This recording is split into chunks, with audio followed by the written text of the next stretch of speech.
Bé, doncs com deia, bon vespre. Gràcies per assistir a aquest acte, que estem realment molt contents perquè quan neix una publicació, i a més amb aquesta qualitat, doncs és una ocasió realment per estar molt contents.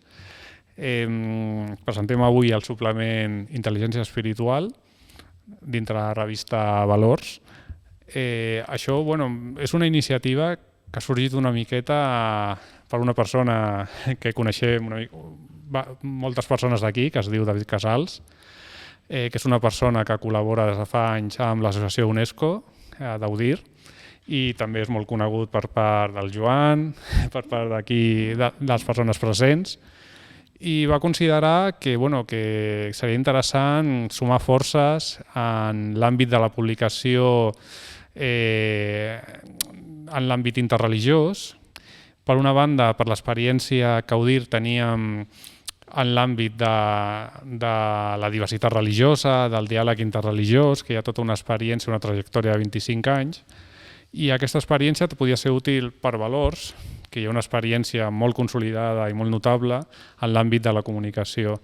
Llavors va haver-hi una sèrie de trobades i va haver-hi una molt bona entesa. Va ser tot molt fàcil a nivell humà, a nivell d'entendre'ns també amb el que volíem, els valors que compartíem, perquè al final tota aquesta perspectiva dels drets humans, la perspectiva d'entendre posar al centre les persones, els valors al servei de les persones i entendre que la diversitat religiosa és molt diversa en el sentit de que no és un àmbit només monolític, sinó que la religió i les conviccions són molt diverses i que pots trobar de tot, però també pots trobar valors que poden ser molt útils per a la societat, per a les persones, i vam trobar que era una cosa interessant transmetre aquests valors que a més Audir podia posar a disposició de valors, persones, experiència, trajectòria que podria ser útil a la publicació. Llavors estem fent una col·laboració que serà, pensem, molt fructífera en aquest sentit. Creixerem plegats i creiem que és un àmbit que és un repte social, la gestió de la diversitat religiosa i cultural, i que ens farà créixer. Esperem que podeu gaudir d'aquest suplement, que de manera excepcional aquesta tarda, a partir de les 7, a través de la vostra pàgina web es podrà consultar de manera gratuïta. És un suplement de 8 pàgines que es troba en el centre de la revista Valors i que més endavant es podrà adquirir a través de la revista Valors, apareixerà en el centre. Sense més dilació, donaré pas a la Montse Castellà, que és presidenta d'Audir. Endavant. Jo sí que seré breu, només una salutació i sobretot agrair que hàgiu estat aquí i transmetre i compartir l'alegria nostra per part d'Audir, perquè realment creiem que és una iniciativa fantàstica, que volem, com ha dit el Sergio, agrair al David Casals que ha fet de pont, diguem, i evidentment en Joan Sucardí, perdona, és que no ens coneixíem, avui ens hem de saludar i conèixer ara. Doncs, en definitiva, és un pas que donem a Audir, que estem molt contents, de veritat, aquest suplement, d'alguna manera, que també es digui intel·ligència espiritual, tenim la convicció que sí, que és el futur, intel·ligència espiritual.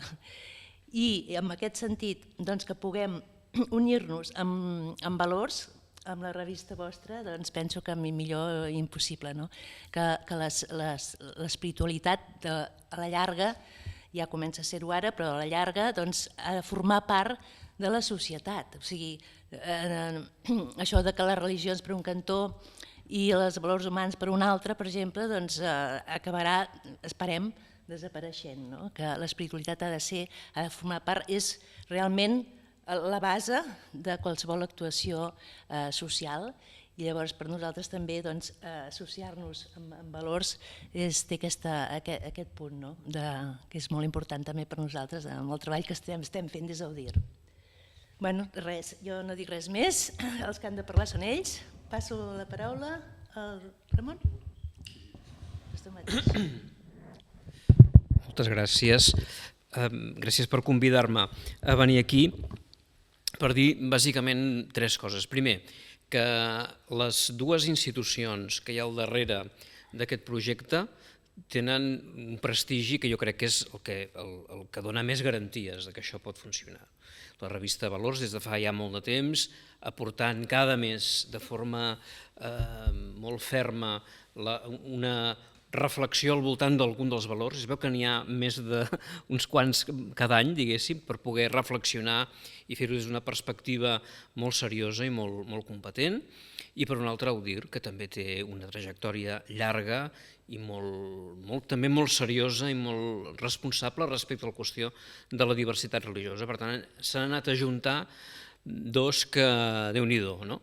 I això em sembla que és el que dona més garantia, no? Més enllà que òbviament estigui ben dissenyat, estigui ben pensat, etc.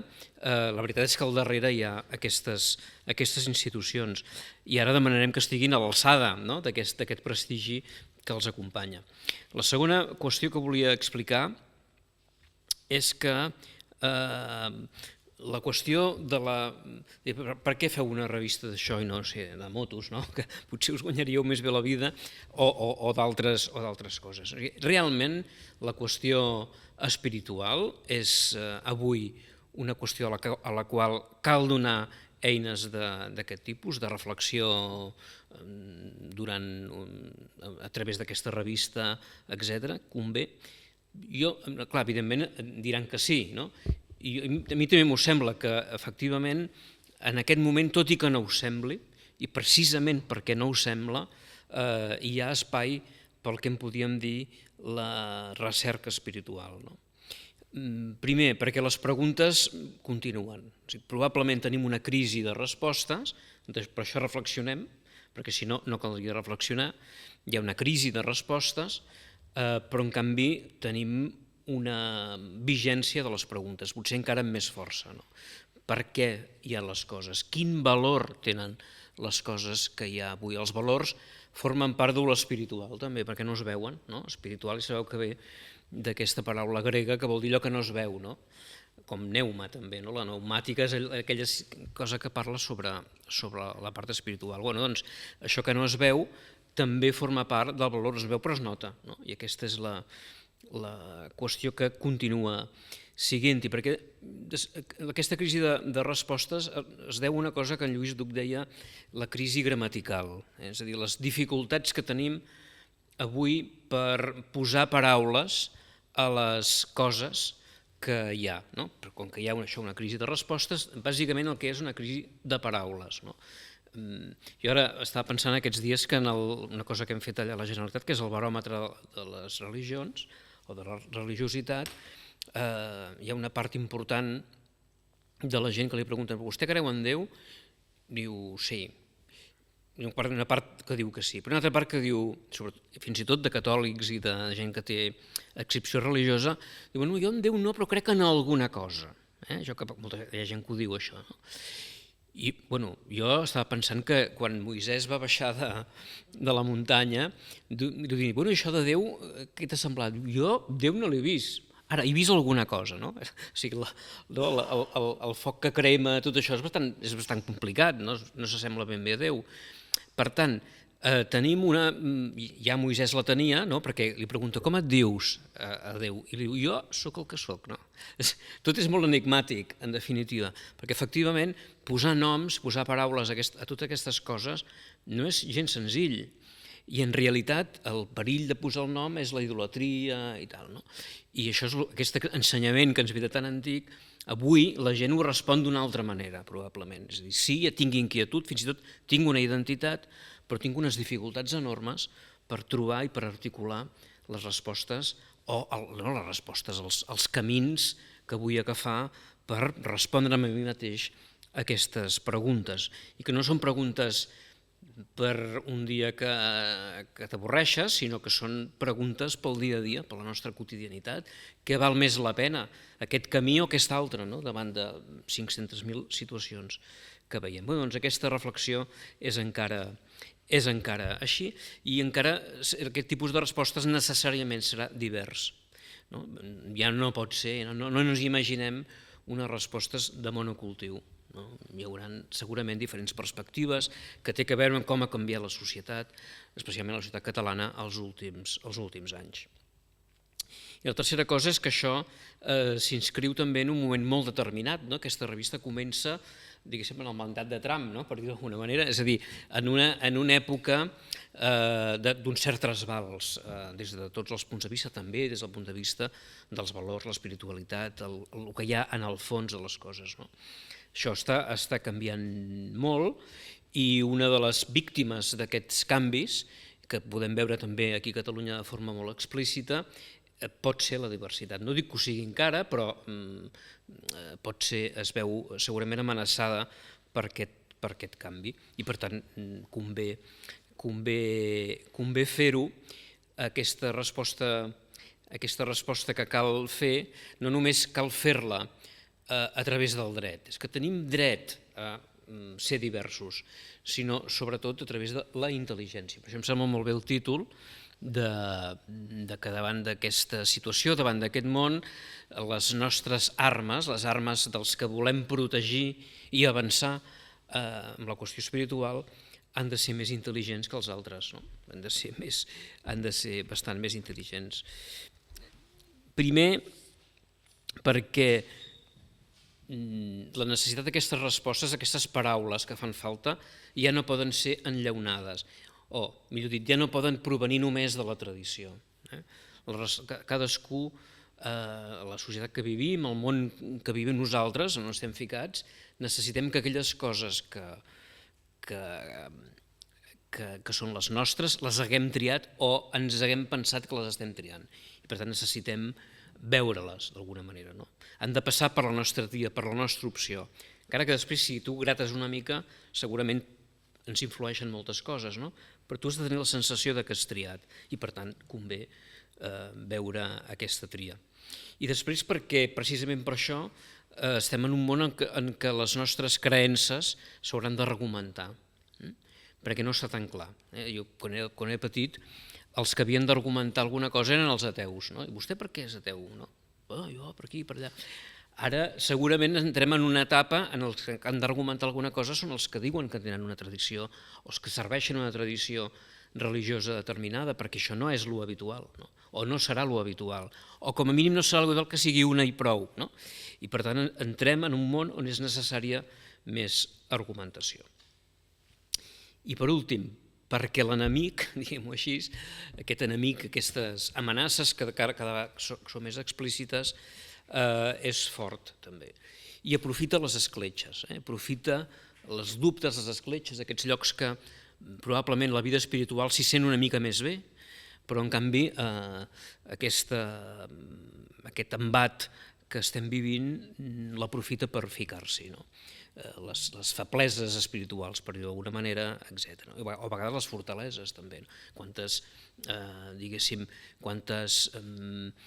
argumentacions de caràcter religiós hi ha al darrere d'algunes discriminacions que es viuen en aquest moment. I per tant també hem de ser capaços de ficar en aquestes escletxes una mica de reflexió.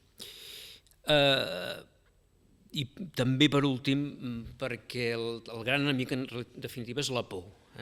I en aquest món tal com va no és gaire difícil tenir por. Que poses la tele i més aviat la tancaries de cop perquè tot són notícies que sembla que estan a la cantonada, amenaces que sembla que estan a la cantonada contra tu. I davant d'això només hi ha una possibilitat, que és l'esperança, no tant en l'optimisme. L'optimisme és una mica absurd, no? Tranquils, que això anirà bé, l'optimisme no ens permet afrontar el problema, però sí l'esperança, de saber que el que en definitiva comparteixen totes les tradicions espirituals és aquesta intuïció molt profunda de que al darrere dels problemes hi ha una vida millor que la que hi havia abans dels problemes. I això que sembla una tonteria o que sembla una cosa que a vegades pertany al món de la quimera, el que fa en definitiva és construir les vides que passen per aquests problemes amb la capacitat de superar-los. Em sembla que per això serveix aquesta revista i com deia al principi, ara es tracta de que els seus promotors estiguin a l'alçada del que s'espera. D'entrada, un d'ells, com s'ha dit, està aquí de forma espiritual, perquè en cos present no he pogut estar-hi, però sabem que hi estaran a sobre i que faran un bon producte. Gràcies.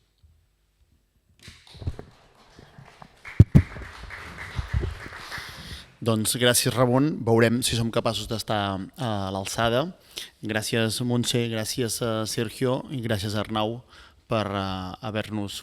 primer per acollir-nos aquí a casa vostra, ens sentim a casa, però és casa vostra, i això també és una metàfora d'aquesta voluntat de col·laborar dues entitats que fins ara ens coneixíem de lluny i que una mica en David Casals, gràcies també, com dèiem, ha fet d'intercessor. Amb la Maria, moltes vegades, la Maria Coll, codirectora de la revista, moltes vegades reflexionem que això de valors també és un camí que anem fent buscant moltes complicitats, com que som una cosa petita, fràgil, ambiciosa però humil, necessitem, no podem treballar sols i necessitem constantment de buscar punts de trobada amb altres entitats, amb altres grups de suport que ens pugui ajudar a fer-ho possible. També s'ha de dir que som dos codirectors, com aquí a l'Audir, cosa que ens ha fet molta gràcia, perquè no és gaire habitual que hi hagi dos codirectors en una entitat, i vol dir, per tant, també una certa manera de fer les coses més dialogada i més consensuada, que a vegades també costa una mica més, però que dona un fruit més saborós, vull pensar.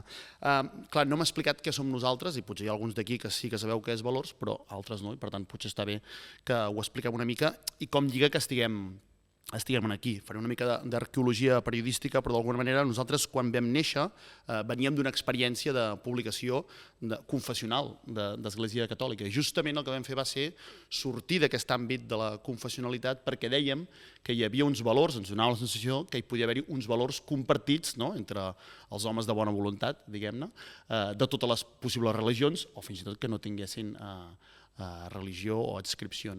I tot això lliga una mica aquí, perquè quan vam fer aquest pas de sortir de l'àmbit eclesial i vam dir que faríem una publicació independent, ho edita una associació cultural sense afany de lucre, que té els seus subscriptors i diguem-ne que no té cap patró a sobre, el que no vam fer va ser retirar la idea aquesta de la intel·ligència espiritual, del diàleg entre religions, com ho podríem haver fet, diguem-ne, però pel nostre propi ADN ens va semblar que parlaríem de moltes coses i que seria absurd plantejar-nos la vida i aquelles coses sobre les quals volíem parlar sense recórrer a la intel·ligència espiritual. Diguem-ne, per què hauríem de parlar de la intel·ligència emocional i no hauríem de parlar de la intel·ligència espiritual?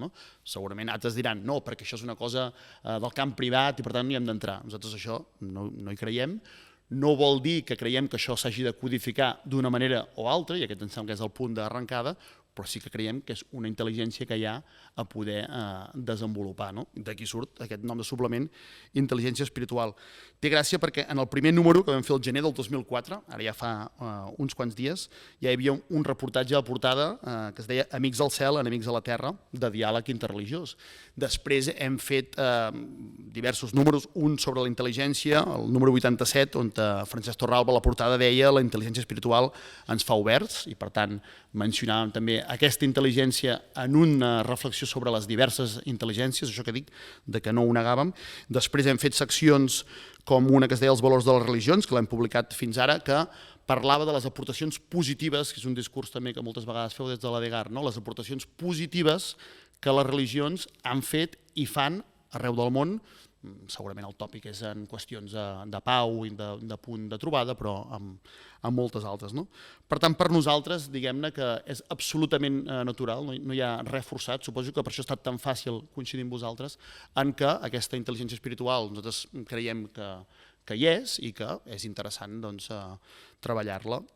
Va sortir aquesta oportunitat de treballar-ho amb Audir i nosaltres estem encantats perquè estem aprenent també tot aquest camí que porteu, per això de les complicitats que deia abans, vosaltres porteu tot un camí fet sobre això, que nosaltres tot just som uns aprenents. I per tant això ens permet entendre unes quantes coses de com s'ha de pensar tota aquesta qüestió a dia d'avui, que no és tan obvi.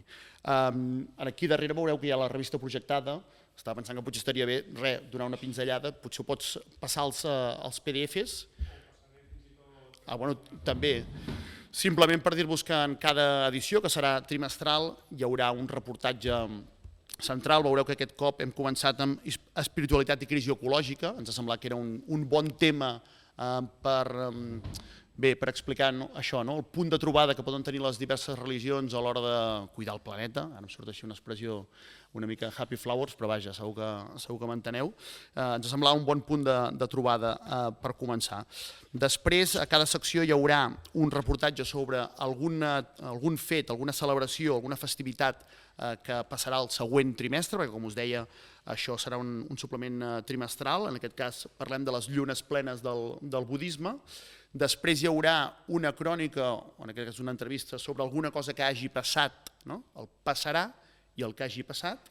En aquest cas fem una entrevista a Francesc Torredeflot, que és aquí exdirector i persona molt rellevant aquí a UDIR, perquè justament acaba de publicar un llibre sobre aquesta qüestió i vam pensar que tenia tot el sentit del món. I finalment hi haurà un testimoni, que en aquest cas dediquem a Helen Amador, de l'Església Evangèlica de Filadèlfia, un testimoni més anònim d'una mica això que dèiem, de com l'adscripció en una religió, un corrent de pensament religiós, també a vegades en la línia d'UDIR haurà de ser de gent no estrictament religiosa, o fins i tot que defensa postulats contraris, però d'alguna manera com modifica la vida del dia a dia, el que dèiem en Ramon també, en aquestes persones, i per tant sempre acabarem amb aquest retrat.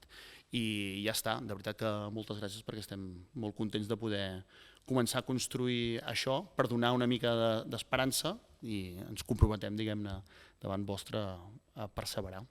Moltes gràcies. Molt bé.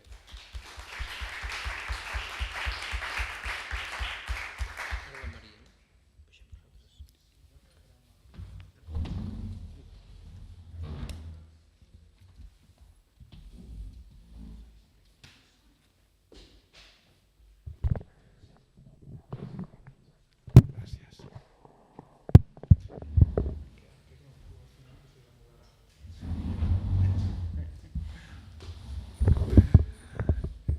Bé, moltes gràcies a tots.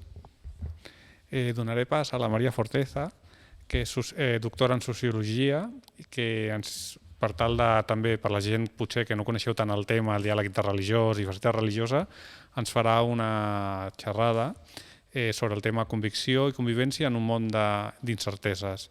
Segurament els que coneixeu l'ISOR, l'Estruc, serà coses que us sonarà molt, però com ja hem vist en altres ocasions que has fet xerrades, són molt instructives i sempre n'aprenem coses, o sigui que estarà molt bé. Moltes gràcies. Hola, bona tarda a tothom.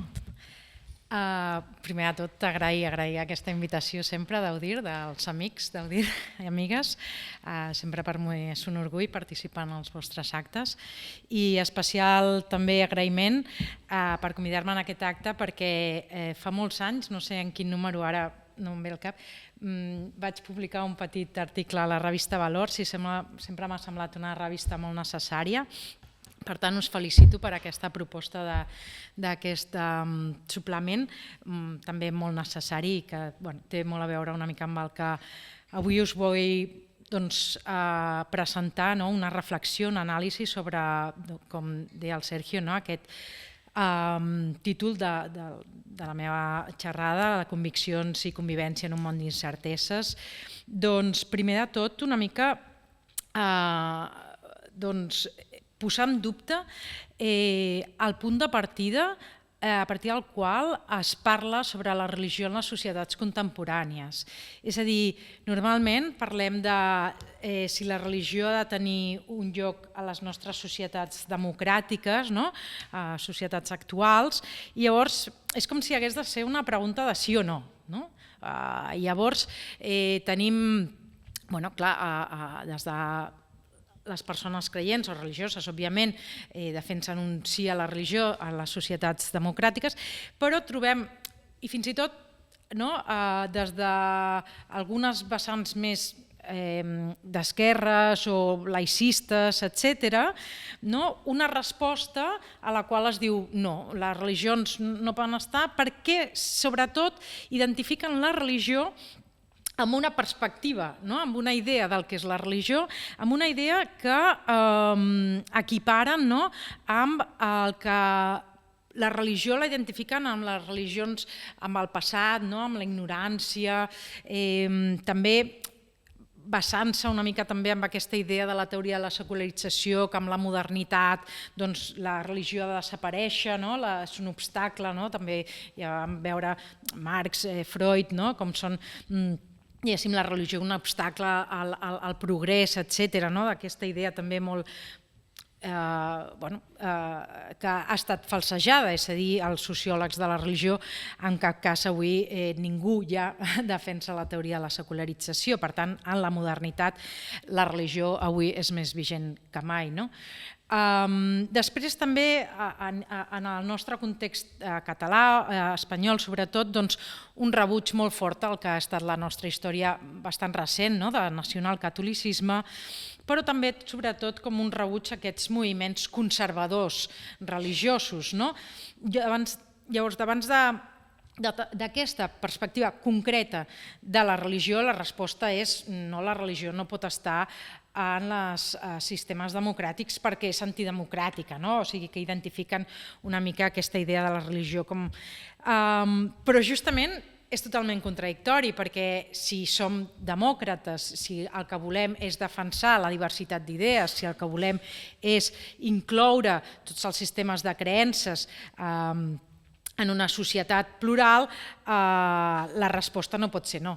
La resposta és tots els sistemes de creences han d'estar en les nostres societats contemporànies, les nostres societats. Per tant, com deia, no és bo aquest punt de partida de la pregunta sí o no. Per tant, el que faré avui és una reflexió per resituar aquesta reflexió sobre el lloc que ha d'ocupar la religió a les societats contemporànies, a les societats democràtiques. I doncs que té una mica aquest lloc dins tota la reflexió en els valors i en les nostres societats cada vegada que han de ser més plurals. Doncs bé, partint d'una diferència que fa el Joan Estruch, que per mi és un dels meus mestres en aquest llibre Entendre les religions, ell sempre defensava a les seves classes també una diferència que crec molt eloqüent, perquè permet una major clarificació sobre el que és la religió. La diferència és entre el què crec i com crec. El que crec són aquests continguts de les nostres creences i conviccions, és a dir, aquests sistemes de creences o ideologies, ja siguin religioses, no religioses, inclús les noves formes de religiositat, que com el director d'Afers Religiosos ja apuntava, que s'apunta amb el baròmetre, i la doctora Griera i la doctora Cornejo han treballat molt sobre aquestes noves formes de religió, a les quals hi hem d'estar molt atents, doncs bé, apunten a en què crec jo. I aquí trobem una gran diversitat de creences, però també hem de tenir present que dins cada tradició religiosa hi ha una gran diversitat interna de creences. Dins el judaïsme, les branques del judaïsme, des dels conservadors, els ultraconservadors, els reformistes, etc. Dins el protestantisme, tot el congregacionalisme, l'islam, el sunnisme, el sufisme, el xiisme, el budisme, també totes les branques. Per tant, en què crec? Pots agafar un llibre i pots mirar, tindríem un llistat de en què creuen els ultraconservadors, en què creuen els conservadors, en què creuen la reforma. Vull dir, això és fàcilment identificable. Però, com deia, fem aquest exercici d'identificar com crec. Crec que aquesta anàlisi ens aporta llum a analitzar la religió avui en dia. Abans d'entrar en els diferents estils de creença que estarien lligats a aquest tret de com crec, deixeu-me parlar un moment abans dels trets del pluralisme, perquè el pluralisme és el paradigma en el qual estem avui immersos, és a dir, les societats contemporànies, en tant que democràtiques, també són plurals, I tot i que el pluralisme no és exclusiu de la modernitat, sí que és típic de la modernitat. És a dir, el pluralisme ha existit fins i tot a Espanya quan van coexistir el judaïsme, l'islam i el catolicisme, però el que dèiem, avui no hi ha modernitat sense pluralisme, no n'hi hauria d'haver. Bé, quins són alguns dels trets que ens ajuden a identificar el pluralisme? Per una banda, la coexistència de diferents sistemes de creences i conviccions en un mateix territori, en un mateix temps. Un altre és que en aquestes societats hi hagi un mínim de consens, un mínim de valors, un mínim que permet la cohesió, aquestes llibertats, drets, obligacions que tenim tothom en una societat concreta. Després, que hi hagi una certa igualtat de condicions, una certa igualtat entre els diferents sistemes de creences, tot i que, com diu també el John Struck, compta perquè, per exemple, als Estats Units la igualtat és diferent que a Europa, per exemple, perquè als Estats Units ja va néixer com a estat divers, mentre que a Europa els estats europeus van néixer a partir d'una religió en la qual hi havia una religió amb un monopoli, diguéssim, i llavors el que tenim avui és certes desigualtats, ho sabem, no entrarem a identificar aquestes, però bé, el que hem de lluitar i defensar és la igualtat entre els diferents sistemes de creences que jo crec que anem cap aquí. Un altre dels trets del pluralisme seria aquesta interacció, o sigui, que no siguem societats amb guetos, que no estigui cada població de creences, diguéssim, en un gueto sense que s'interrelacionin. O sigui, el pluralisme és una societat rica quan es interrelacionen aquests sistemes de creences. I sobretot, un altre dels trets ha de ser que no s'imposi un sistema sobre l'altre, que ara explicaré una mica i m'aturaré una mica en aquest tret que trobo que és molt important. Per tant, el pluralisme el que està dient és legitimem les diferències. Jo crec que la diferència és un dels trets d'aquest pluralisme i de les societats contemporànies que hem de, diguéssim, defensar. De fet, aquesta diversitat coherent amb el pluralisme és el que el Joan també identifica com el punt de partida de la incertesa. És a dir, en una societat en la qual existeixen diferents grups que defensen veritats diferents, no hi ha una única veritat absoluta en la qual l'individu pugui creure. Per tant, davant d'aquest pluralisme de sistemes de creences, de veritats, com deia el Ramon abans també, la persona es troba que ha de decidir a quina veritat m'hi adscric, en quina crec, en quines creences tinc.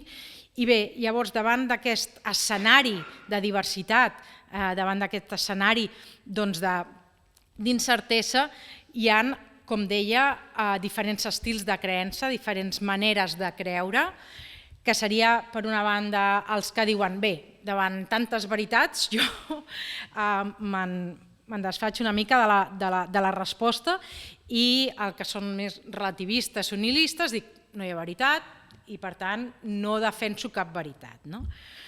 Després estan els que diuen, bé, no existeixen veritats absolutes, les meves creences són les meves veritats i em serveixen com a guia, com a horitzó, com m'orienten en la meva quotidianitat, com deien, amb el meu dia a dia, a l'hora de decidir dels meus valors, de cap a on haig d'anar, què haig de fer. Per tant, diguéssim que per confrontar les meves creences puc posar-les en dubte i aquest estil de creença justament és la que fa possible el diàleg. És a dir, si jo no crec que la meva veritat és absoluta, si jo crec que la meva veritat el que fa és guiar-me a mi en un món d'incerteses, puc contraposar-la amb l'altre i demanar-li a l'altre, escolta, i tu per què creus això? I jo, doncs mira, això que tu em dius a mi em serveix a mi per encaixar i fer créixer o fer desenvolupar les meves creences en el que jo crec, etc. Per tant, aquest estil de creença permet el diàleg, que és una mica amb el que estem avui aquí. Llavors, el tercer estil de creença és el fonamentalisme. El fonamentalisme, diu el Joan també, és una reacció en contra de l'incertesa. És a dir, davant el pluralisme, m'agrada molt una expressió que fa servir ell, que és dolorós viure en la incertesa, i és veritat, o sigui, tots els que vivim en una creença en la qual no creiem que sigui una veritat absoluta, etc., i que sempre estem dubtant, el dubte és dolorós, d'alguna manera, és una situació personal dolorosa i que fa que trontollis, com el bambú, que es mou amb el vent.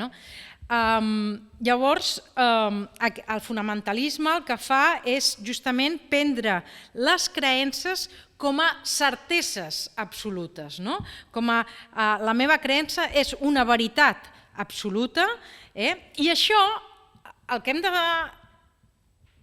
d'identificar és que no només passa amb la religió, que moltes vegades des d'aquestes perspectives o visions laïcistes s'identifica el fonamentalisme amb la religió o la religió amb el fonamentalisme, que aquí és un dels seus errors, però el fonamentalisme el podem trobar fora de les religions, en la política, en els valors, en moltes altres tipus de creences, no només les creences religioses. Per tant, també posem aquí un punt d'anàlisi que esclareixi i doni llum al que és la religió i el que pot ser no religiós però també perillós en l'àmbit de les idees.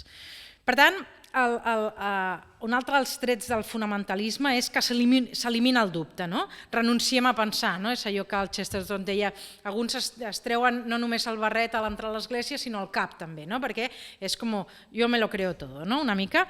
Per tant, però també és dins el que diu el Joan, la incertesa és dolorosa, per tant el que jo faig és no vull sofrir, jo el que vull és tenir unes certeses absolutes que em diguin el que està bé i el que està malament, el que haig de fer, el que no haig de fer, quan ho haig de fer, i com haig d'educar els meus fills, etc.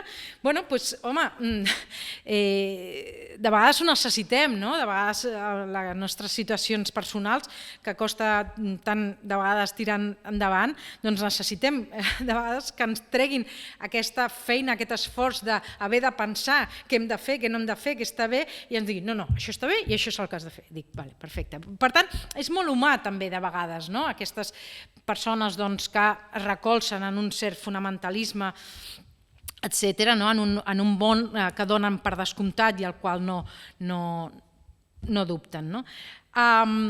Un petit incís, també s'ha parlat de tradició, és no confondre el fonamentalisme amb tradicionalisme o amb la tradició, perquè aquells que defensen la tradició, el tradicionalisme, no necessàriament són fonamentalistes. És a dir, jo puc defensar la tradició catòlica, però no defensar que és l'única veritat absoluta, per tant, o el judaïsme, etc. Per tant, compte amb aquests dos termes que de vegades potser confonem. I cal dir, sobretot, que el fonamentalisme és transversal a totes les religions. Compte amb identificar l'islam amb el fonamentalisme, perquè fonamentalisme justament la pròpia terme ve del protestantisme, és a dir, tornar als fonaments. Per tant, el protestantisme va haver... Hi ha certs fonamentalismes, l'integrisme catòlic vindria a ser també un cert fonamentalisme, l'ultraortodoxia jueva, el radicalisme islàmic, però cal dir que aquests són també moltes vegades minoritaris dins les tradicions religioses, que de vegades cobren molts titulars als mitjans de comunicació, mentre que dins totes les tradicions hi ha una diversitat interna, com comentàvem abans, doncs que cal posar-hi atenció. Jo crec que aquesta proposta ve a treballar i a visibilitzar tota aquesta diversitat de les tradicions.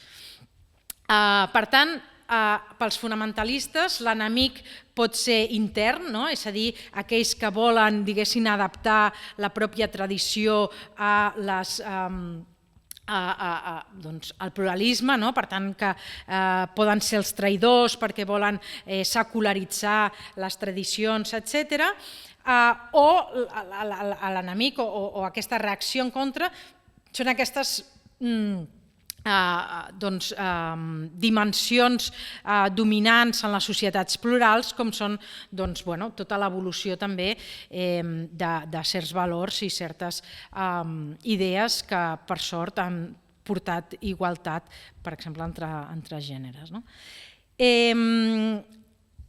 Per anar acabant, comentar també que podríem també identificar dos models de fonamentalismes, el reservat, el que tendeix a recluir-se sobre si mateix, és com els Amish, per exemple, que diuen jo no vull saber res d'aquest món secular, secularitzat, més aviat plural, etc. Em recloc, m'allunyo, em separo i me'n vaig a viure amb els meus, amb les meves idees, amb la meva veritat absoluta i em recloc. I finalment, està aquell model davant del qual hem d'estar en lluita, crec que compartim la nostra perspectiva, que és aquest fonamentalisme extrem que pretén imposar la seva veritat absoluta. És a dir, és aquesta visió reduccionista i conflictiva maniqueista, que posa això, la meva veritat és absoluta i nosaltres som els bons i el que no estigui amb mi està contra mi, és el que divideix entre els bons i els dolents. És una veritat que salva, per tant, si tu no formes part d'aquesta veritat no et salvaràs, etc. I aquesta postura, aquesta actitud, aquest estil de creença és el que seria antidemocràtic, antipluralista i, per tant, davant del qual sí que hem de, trobo, identificar molt bé i identificar-lo com a antidemocràtic o antimodern, etc. Per tant, ara ja sí, per acabar, davant d'aquest escenari, una mica visibilitzar aquests espais de diàleg, com és avui el que esteu proposant amb aquest suplement. Per tant, felicitats, fomentar espais de diàleg també, sobretot als centres educatius. Sempre defenso, sobretot quan està el director d'Afers Religiosos, una assignatura de cultura religiosa a les aules i blindar també, sobretot, certs drets democràtics davant dels quals no hem de renunciar i posar-nos en lluita. Res, gràcies per escoltar-me.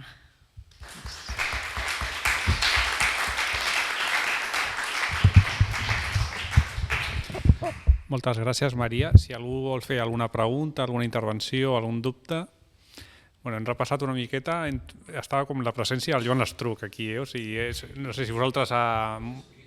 Espiritual, David Casals i el Joan Lastruc, dues estrelles de l'àmbit religiós, està molt bé. És molt interessant perquè al final el que busquem amb aquesta promoció del coneixement de la diversitat sí que és una interacció positiva, que es conegui la diversitat, però sobretot l'horitzó final és la defensa dels drets individuals i col·lectius. Llavors, això que aquest suplement en el fons intenta assolir és això, de promoure una societat més justa, més igualitària, que es prioritzin sobretot els drets de les persones, que sovint, sobretot en aquests contextos que explicaves, sembla que anem una mica cap enrere. Doncs no sé si hi ha alguna pregunta. Segur que quan tingueu a les vostres mans o ordinadors virtuals el suplement sortiran moltes preguntes i sobretot el que deia també Rilke, que les preguntes a vegades són més importants que les respostes, perquè obren horitzó de sentit i horitzó també d'acció. Així que esperem que aquest suplement també serveixi això per commoure, per moure i això avançar a una societat més justa. Doncs moltes gràcies.